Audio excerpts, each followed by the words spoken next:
Welcome to everyone. स्वागत है आपका स्टार ऑनलाइन स्टडी में। और आज हम बात करेंगे जो सी टेट का पेपर हुआ था 2021 में 31 जनवरी को, उसके द्वारा भाषा प्रथम में जो हिंदी के 30 प्रश्न हैं उनके बारे में चर्चा करेंगे। और इस वीडियो में आपको बताएंगे कि जो रीट में होने वाली परीक्षा है उसमें किस तरीके के प्रश्न आएंगे और किस तरीके से प्रश्न पूछे जाते हैं। और साथ में आपका टेस्ट भी हो जाएगा और व्याख्या भी करवाई जाएगी। तो आपने एक कॉपी और पेन साथ में रखिए और प्रयास कीजिए कि इन 30 में से आपके कितने सही होते हैं। ये 31 जनवरी को हुआ पेपर है। हिंदी भाषा प्रथम है। जो जैसे भाषा रखते हैं प्रथम और द्वितीय, तो ये हिंदी भाषा प्रथम का जिसमें 30 प्रश्न है, जिसमें से आपके कितने सही होते हैं तो वो भी आपको पता चल जाएगा। तो जितने सही होते हैं उतने कमेंट करके बताना है। और ये काफ़ी महत्वपूर्ण है, इससे जुड़े हुए आए हुए प्रश्न हैं, तो हो सकता है रिपीट भी हो जाए, तो इसे शुरू से लेकर अंत तक जरूर देखना। तो हमारा जो पहला प्रश्न शुरू होता है वो 91 नंबर से शुरू होगा और 91 से लेके 120 तक है। जो भाषा प्रथम हिंदी रखी है किसी ने, अगर रीट में भी भाषा हिंदी प्रथम है तो लगभग सिलेबस एक जैसा ही है। टेट का सिलेबस एक जैसा ही होता है, तो अपने इसे मिलता जुलता सिलेबस है, तो इसको अपने सॉल्व करते हैं। तो पहला यहाँ पर दिया हुआ है, एक गद्यांश दिया हुआ है, उसको पढ़ना है और उसमें से उत्तर ढूंढ के लिखना है। तो सबसे पहले तो हम इसको पढ़ने का प्रयास करते हैं कि इसमें लिखा क्या है जी। तो इसमें लिखा गया है कि खेल की कक्षा शुरू हुई तो एक दुबली पतली एक लड़की ने शिक्षक से ओलंपिक रिकॉर्ड्स के बारे में सवाल पूछने लगी। इस पर कक्षा में सभी छात्र हंस पड़े और 4 साल की उम्र में ही उसे पोलियो हो गया था। और शिक्षक ने व्यंग किया कि तुम खेलों के बारे में जानकर क्या करोगी? तुम तो ठीक से खड़ी भी नहीं हो सकती और फिर ओलंपिक से तुम्हारा क्या मतलब है? और तुम्हें कौन सा खेल में भाग लेना है? यह सब तुम ये सब क्यों जानना चाहती हो? लड़की उदास हो गई और चुप होकर बैठ गई। सारी क्लास उसे देर तक हंसती रही थी। ठीक है जी, उसे देर तक हंसती रही थी और उसने घर जाकर अपनी माँ से पूछा, क्या मैं दुनिया की सबसे तेज धावक बन सकती हूँ? उसकी माँ ने उसे प्रेरित किया और कहा कि तुम कुछ भी कर सकती हो और इस संसार में नामुमकिन कुछ भी नहीं है। तो एक तरीके से मोटिवेट किया। चलिए जी आगे देखते हैं, थोड़ा सा पैरा और है, इसको देखते हैं। और अगले ही दिन जब खेल पीरियड में उसे बाकी बच्चों से अलग बिठाया गया तो उसने कुछ सोचकर बैसाखियां संभाली और दृढ़ निश्चय के साथ में बोली, सर याद रखिए, अगर लगन सच्ची और इरादा बुलंद हो तो सब कुछ संभव है। सभी ने इसे मजाक में लिया और इस बात पर ठाका लगाया, यानी हंस पड़े थे। और अब इस लड़की ने तेज चलने का अभ्यास किया और जुट गई थी और वह कोच की सलाह पर अमल करने लगी और अच्छी और पौष्टिक खुराक लेने लगी। और कुछ दिनों में उसने अच्छी तरह से चलना फिर दौड़ना सीख लिया था। और इसके बाद में वह छोटी मोटी दौड़ में भाग लेना हिस्सा लेने लग गई थी। और अब कई लोग उसे मदद करने के लिए आगे थे, यानी उसे मोटिवेट देने के लिए आगे थे और वह उसका उत्साह बढ़ाते रहे। और हौसला बुलंद होने पर उसने 1960 में ओलंपिक में 100 मीटर, 200 मीटर और 400 रिले थी, 400 इंटू 100 रिले थी, 4 इंटू रिले का रिकॉर्ड, वर्ल्ड रिकॉर्ड बना, आश्चर्यचकित कर दिया था। ओलंपिक के इतिहास में वह बालिका थी जो अमेरिका की प्रसिद्ध धाविका विल्मा रुडोल्फ थी। ये विल्मा रुडोल्फ थी जी, पहले विकलांग थी। तो एक बहुत ही अच्छी मोटिवेशन। अब इसमें से अपने प्रश्न ढूंढ के देखना है। तो सबसे पहला प्रश्न है, प्रश्न नंबर 1 आपने भी देखना है। तो व्यंग किया सबसे उपयुक्त अर्थ क्या होगा? डांट लगाई, ताना मारा, उपहास किया, निकाल दिया। तो इसमें से उत्तर क्या होगा आपने बताना है। उत्तर अभी तक आपने सोच लिया होगा। तो जो इसका उत्तर है वो है जी, इसका 2 नंबर जी, ताना मारा है। मैं सी टेट के जो आंसर किया उसके अनुसार लगा रहा हूँ, तो इसमें कोई किंतु परंतु नहीं है। फिर भी आपका कोई भी डाउट हो तो आप कमेंट कर देना। अगला प्रश्न है कि पौष्टिक खुराक दोनों शब्द क्रमशः है। अब ये बताना है, देशज है, आगत है, तत्सम है, आगत है, तत्सम, तद्भव है, तद्भव तत्सम है। तो इन चारों में से कौन सा है बताइए जी। तो अब तक आपने उत्तर सोच लिया होगा। इसमें है जी, तत्सम है और आगत है, ये बड़ा जी। देखिए जी, पौष्टिक है जो तत्सम है, क्योंकि जैसा का तैसा वैसे ही आ गया। और आगत खुराक बाहर से आया हुआ है शब्द, इसलिए आगत है। ठीक है, बाहर का विदेशी शब्द है, हमारा नहीं है। आगे हम बात करें जिस तरीके से तुम्हें कौन सा खेलों में भाग लेना है, इसका क्या भावार्थ की दृष्टि से उपयुक्त वाक्य कौन सा बताना है। प्रश्नार्थ वाक्य था, विधानार्थक वाक्य था, निषेधार्थक वाक्य था, विस्मयार्थक वाक्य था, इसमें से क्या था वो बताना है जी।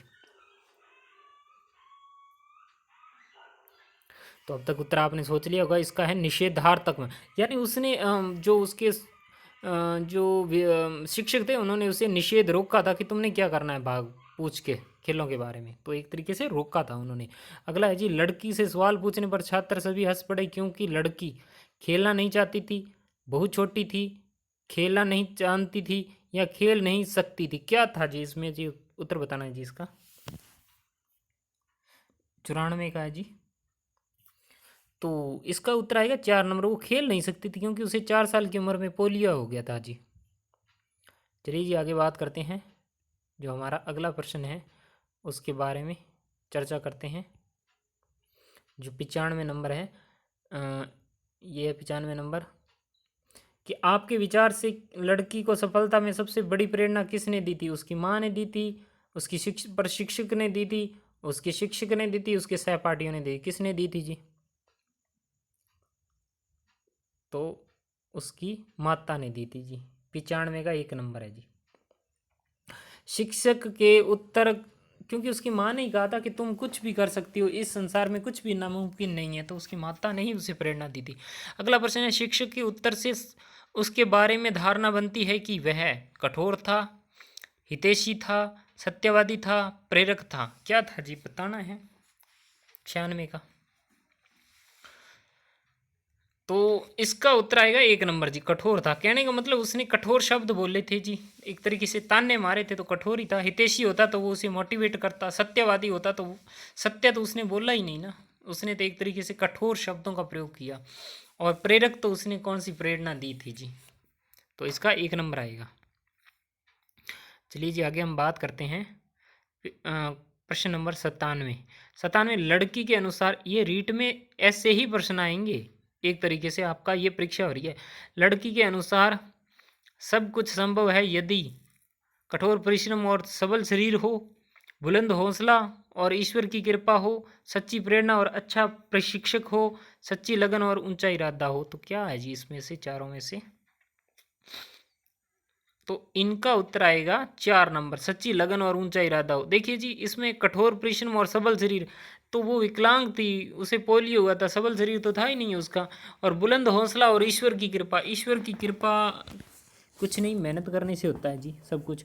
और उसके बाद में अगला था सच्ची प्रेरणा और अच्छा प्रशिक्षक। देखिए जी, एकलव्य का कोई गुरु नहीं था, लेकिन वो एक अच्छा धनुर्धर था। इसके बाद है जी सच्ची लगन और ऊंचा इरादा, ये 4 नंबर ज़्यादा सही बैठता है जी सब में जी।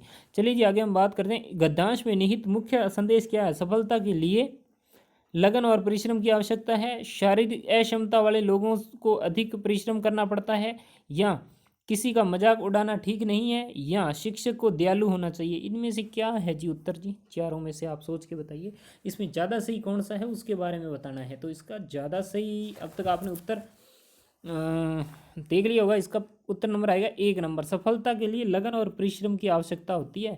देखिए बाकी तो यहाँ देखिए, शरीर की अक्षमता वाले लोगों का देखिए, ये तो सभी को ही करना पड़ता है जी, किसी का मजाक उड़ाना ठीक नहीं है, ये एक नैतिकतापूर्ण बातें हैं। शिक्षक को दयालु होना चाहिए, सब नैतिकतापूर्ण है, जबकि ये बात ऊपर वाली है जो कठोर एकदम सत्य है, एकदम 100% सत्य है जी।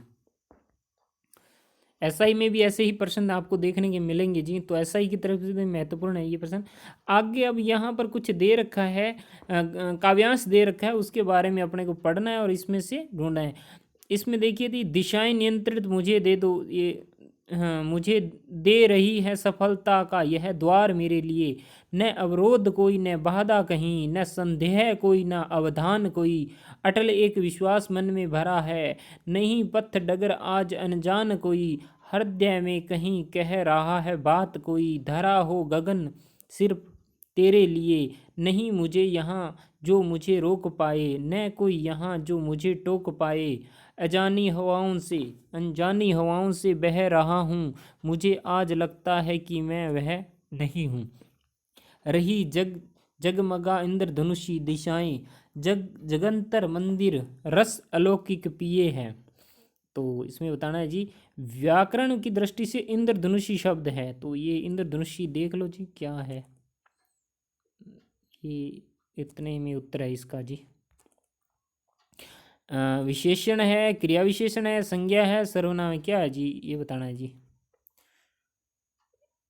तो ये जगमगा रहा है, तो इसका उत्तर अभी तक आपने देख लिया होगा। इसका उत्तर है, ये एक विशेषण है जी, विशेषता प्रकट कर रहा है जी, तो विशेषण है जी। चलिए जी आगे हम बात करते हैं अर्थ की दृष्टि से। प्रश्न नंबर 101, अर्थ की दृष्टि से विभिन्न शब्द को पहचानिए। व्यवधान, बाधा, डगर, अवरोध। तो इसमें से क्या उत्तर होगा? तो इसके अंदर भी उत्तर नंबर होगा आपका 3 नंबर, क्योंकि अवधान भी बाधा इससे जुड़ा हुआ पर्यायवाची है, बाधा भी ऐसी है, और अवरोध ये डगर है, डगर रास्ता होता है जी। तो इसमें से जो बताना था अर्थ की दृष्टि से शेष से भिन्न है, भिन्न तो 3 नंबर ही है जी। चलिए जी 102 नंबर, कविता का केंद्रीय स्वर क्या है? सुनसनानी, सुनसानी और अनजानापन, या कर्म और प्रेरणा, उत्साह और आत्मविश्वास, बाधाएं और विघ्न, क्या है जी इसका? एक बार आप देख लीजिए, ये देखिए। अगर प्रश्न आगे जा रहा है तो पॉज करके वीडियो को और इसको पढ़ लेना जी। ये देखिए जी, तो इस चारों में से कौन सा उत्तर है जी 102 नंबर का? तो इसमें देखिए जी उत्साहवर्धक है, ये आत्मविश्वास उत्साहवर्धक से संबंधित है जी, तो ऑप्शन नंबर 3 सही होगा इसका जी। चलिए जी हम आगे बात करते हैं। प्रश्न नंबर 103, दिशाएं कवि को क्या क्यों बुला रही है? अब ये इसका बताना है जी।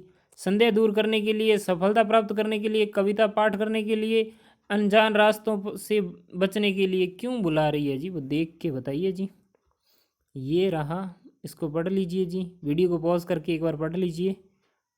तो इसके जो उत्तर है 103 नंबर का उत्तर आप देख लीजिए क्या होगा जी। तो सफलता प्राप्त करने के लिए उसे बुलाया जा रहा है, तो 103 का 2 नंबर है जी। ये सीटेट के द्वारा जारी की हुई आंसर की के अनुसार मैं बता रहा हूँ जी, अपनी तरफ से कुछ नहीं बता रहा हूँ जी। कवि ने अपनी सफलता का अटल विश्वास क्यों है? उसे रोक टोक करने वाला कोई नहीं है, सफलता पाना बहुत सरल है, या उसे कोई रुकावट नहीं दिखाई देती है, दिशाएं उसे बुला रही हैं, मतलब क्यों है ऐसा? तो आप बताइए जी, इसका उत्तर क्या है जी 104 का जी। एक बार इधर दोबारा देख लीजिए जी, ये कविता को वीडियो को पॉज करके पढ़ लीजिए। तो 104 नंबर में देखिए जो आंसर नंबर 3 है, उसे रुकावट नहीं दिखाई दे रही है। 104 का 3 नंबर होगा।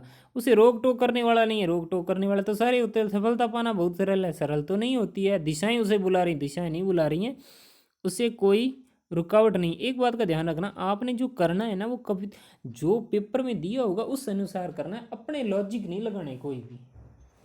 अगर लॉजिक लगाओगे, अपने तर्क लगाओगे खुद, तो गलत हो जाएगा जी। जैसा दिया आपने उस अनुसार करना है।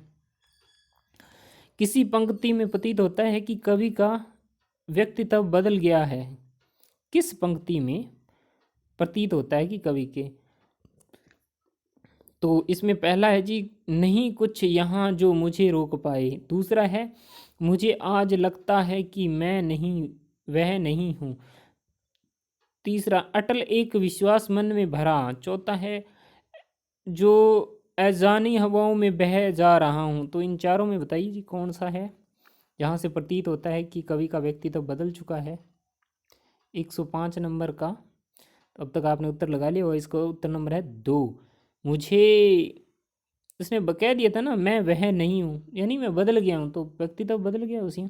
चलिए जी आगे 106 नंबर देखिए, यहाँ पर कुछ है जी। त्रिभाषा सूत्र के अनुसार स्कूल में पहली भाषा जो पढ़ाई जावे, खालिस्तान यानी रिक्तस्थान हो या रिक्तस्थान भाषा हो, इसमें से हिंदी हो, अंग्रेजी विदेशी हो, मातृभाषा क्षेत्रीय भाषा हो, मातृभाषा हिंदी भाषा हो। तो इसमें से उत्तर कौन सा होगा? सेट कीजिए जी इसे। तो इसका उत्तर नंबर आएगा 3 जी, इसमें सोचने की बात नहीं है। बी, त्रिभाषा के अनुसार पहले तो मातृभाषा पढ़ाई जाए, और मातृभाषा पढ़ाने नहीं पढ़ा सकते तो क्षेत्रीय भाषा पढ़ाएं, जैसे पंजाबी, हिंदी, राजस्थानी, मारवाड़ी जो भी है वो पढ़ाई जाए क्षेत्रीय भाषा जी। तो यहाँ पर ऑप्शन नंबर 3 सही होगा।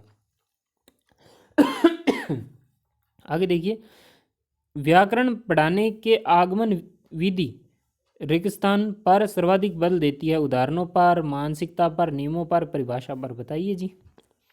ये तो आंख बंद करके ही कर दो जी। आगमन विधि है तो आगमन में तो उदाहरण आएंगे ही आएंगे जी। तो 107 का 1 नंबर है जी। अब आगे कीजिए जी। 108 नंबर। भाषा के संदर्भ में संचार माध्यमों का प्रयोग न केवल सामाजिक संवेदनाएं विकसित करता है बल्कि रेगिस्तान को समझने में भी मदद करता है। विभिन्न माध्यमों का, अब देखिए, विभिन्न माध्यमों के उपयोग को, विभिन्न माध्यमों की आर्थिक स्थिति को, विभिन्न माध्यमों की जानकारी को और विभिन्न माध्यमों की प्रयुक्त भाषा को। तो इसमें क्या उत्तर आएगा जी इस प्रश्न 108 का?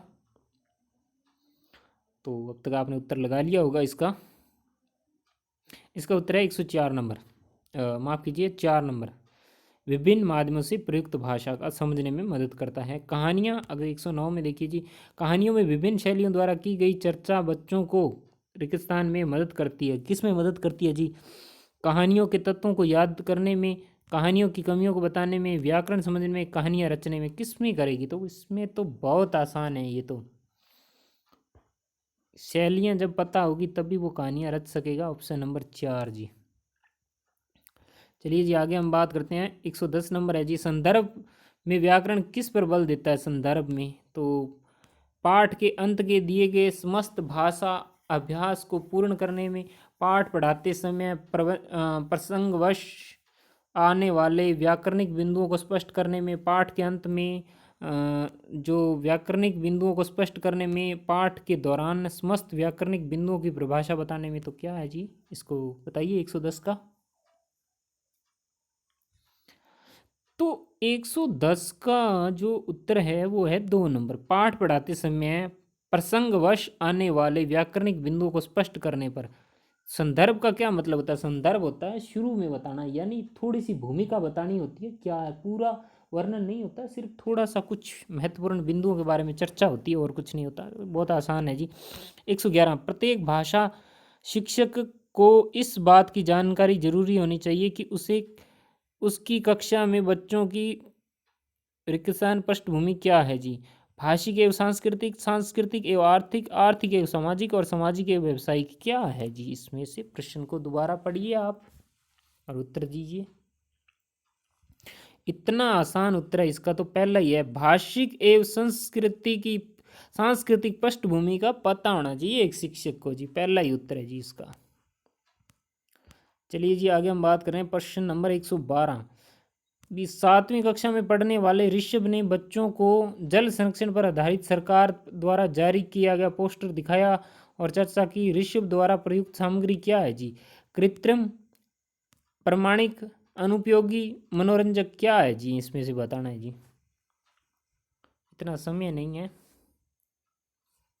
प्रमाणिक है जी, सरकार ने उसे निकाला है जल संरक्षण के बारे में। तो जो 112 नंबर का आएगा 2 नंबर। 113 का देखिए, कविता जो कविता शिक्षण के समय शिक्षक द्वारा ऐसे प्रश्नोत्तर पर बल देना चाहिए। कौन से होना चाहिए? जिनका एक ही उत्तर हो, जिनका उत्तर पुस्तक में दिए हो, जिनके उत्तर सरल हो, जिनके उत्तर भिन्न हो। क्या होना चाहिए बताइए जी। तो इसका 4 नंबर आएगा कि जिसके उत्तर भिन्न हो उसके बारे में चर्चा करनी चाहिए। तो 113 का 4 नंबर है जी।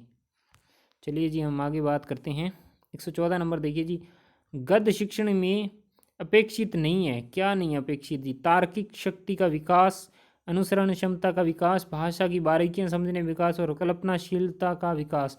तो यहाँ पर 4 दे रखे हैं गद्य शिक्षण में। तो गद्य शिक्षण अनुकरण के लिए उपयोगी नहीं है, क्योंकि अनुकरण तो हम कविता का करते हैं और वो पद होती हैं, ये गद्य है।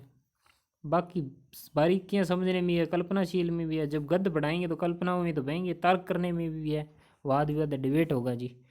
तो 114 का जो 2 नंबर आएगा जी। 115 नंबर देखिए जी, हिंदी भाषा की पाठ्य पुस्तकों में हिंदीतर भाषाओं की रचनाओं में को भी स्थान मिलना चाहिए ताकि बच्चों में हिंदीतर भाषाओं को अपनी पकड़ बना सके। बच्चे हिंदीतर भाषाओं को व्याकरण से परिचित हो सकें, बच्चों को हिंदीतर रचनाओं की जानकारी मिल सके, बच्चे हिंदीतर रचनाओं को भाषिक विशेषताओं से परिचित हो। क्या है जी इसका उत्तर बताइए 115 नंबर का जी। 15 नंबर का 4 नंबर है जी कि बच्चे जो हिंदीतर रचनाओं को भाषिक विशेषताओं से परिचित हो सके, इसीलिए इन रचनाओं को स्थान मिलना चाहिए जी। चलिए जी आगे हम बात करते हैं। अंतिम जो प्रश्न है, 4 रह रहे हैं, 5 रह रहे हैं। उच्च प्राथमिक स्तर पर हिंदी भाषा शिक्षण का एक महत्वपूर्ण उद्देश्य है। क्यों है जी? हिंदी भाषा प्रसिद्ध रचनाकारों को जानना, हिंदी भाषा के प्रसिद्ध रचनाओं को जानना, हिंदी भाषा की नियमबद्ध प्रकृति को पहचानना, हिंदी भाषा का व्याकरणिक को कंठस्थ करना। क्या है जी 116 नंबर का। तो आपको उत्तर तो मिल ही गया होगा। 3 नंबर है जी इसका कि नियमबद्ध प्रकृति को पहचानना हिंदी भाषा की। भाषण, परिचर्चा, संवाद बच्चों की रिक्तस्थान क्षमता का विकास करने में सहायक होती है। यहाँ रिक्तस्थान दे रखा है जी। कल्पनाशीलता का, अनुकरण का, लिखित अभिव्यक्ति का, मौखिक अभिव्यक्ति का जी।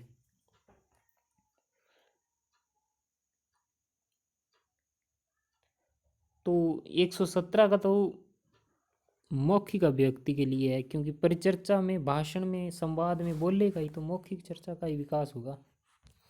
118 का देखिए जी, अंतिम 3 प्रश्न। गद्य रचना में पद के रूपांतरित करना और पद को गद्य में रूपांतरित करना रिक्तस्थान में मदद करता है। किस में मदद करता है बताना जी। भाषा संरचना का अधिकार को, भाषा व्याकरण के अधिकार को, साहित्य सर्वोत्कृष्ट संरचना को, अभ्यास प्रश्नों को पढ़ने में। तो बताइए जी 118 का कि साहित्य के सर्वोत्कृष्ट सृजन में, अभ्यास प्रश्नों में किस में है? तो इसमें तो भाषा की संरचनाओं पर अधिकार 118 का 1 नंबर आएगा जी। 8वीं कक्षा में हिंदी भाषा सीखने सिखाने के लिए आप किस सामग्री को सर्वाधिक महत्व देंगे? व्याकरण की पुस्तक को, पोस्टर को, पाठ्य पुस्तक को, साहित्यिक सामग्री को जी। 8वीं कक्षा की बात हो रही है, तो इसमें तो आप दिमाग लगाइए, साहित्यिक सामग्री की आएगा 4 नंबर जी। क्योंकि साहित्यिक 8वीं कक्षा में बच्चा पहुंच गया है, 8 और 6 14 साल के बच्चा है, तो साहित्य आराम से समझ सकता है, तो उसे सामग्री महत्वपूर्ण रहेगी जी। अंतिम प्रश्न है जी हमारा कि आप 6ठी कक्षा में बच्चों के लिए हिंदी भाषा सीखने सिखाने की किस पद्धति का समर्थन करते हैं? बच्चों पर से अंत्यक्रिया करते हैं, जिसमें बच्चे केवल लिखन कार्य करते हैं, जिसमें बच्चों को बोलने का अवसर मिले, या जिसमें बच्चों को पाठ्य पुस्तक बिल्कुल न पढ़नी हो? कौन सा करोगे जी चारों में से? 120 का इसका आएगा 1 नंबर, जिसमें बच्चे परस्पर अंत्यक्रिया करते हों। अंत्यक्रिया करेंगे तभी हिंदी भाषा में सीखने सिखाने में मदद मिलेगी। तो ये 1 नंबर प्रश्न ज़्यादा सही है उत्तर।